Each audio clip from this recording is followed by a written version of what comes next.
नमस्कार मित्रांनो, तुम्हा सर्वांचं माझ्या YouTube चॅनलवर पुन्हा एकदा खूप खूप आणि मनापासून स्वागत आहे। आजच्या व्हिडिओमध्ये आपण बघूया राज्य कर्मचाऱ्यांच्या संदर्भात वेतन फरक, पदोन्नती, अग्रिम वाटप, अंतिम सेवा ज्येष्ठता सूची, अनुदाने असे 5 मोठे निर्णय दिनांक 12/1/2026। व्हिडिओला सुरुवात करण्याअगोदर तुम्हाला एक विनंती, चॅनलवर पहिल्यांदाच भेट देत असाल तर चॅनलला सबस्क्राइब करा आणि व्हिडिओला एक लाईक करायला विसरू नका। चला तर मग सुरू करूया आजच्या व्हिडिओला।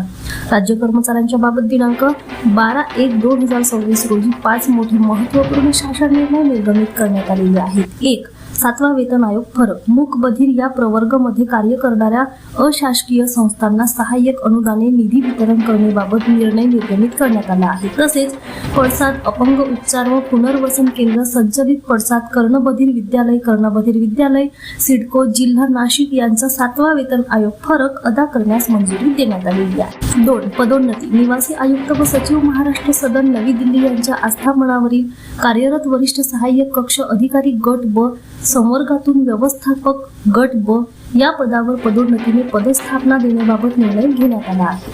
3. अग्रिम वाटप, विधी व न्याय विभागाच्या दिनांक 12/1/2025 रोजीच्या निर्णयानुसार सरकारी कर्मचारी इत्यादी कर्जे, मोटार वाहन खरेदी अग्रिमे, नवीन मोटारसायकल, स्कूटर खरेदी अग्रिम वाटप इत्यादी अग्रिमे वाटप करण्याबाबत निर्णय घेण्यात आलेला आहे। 4.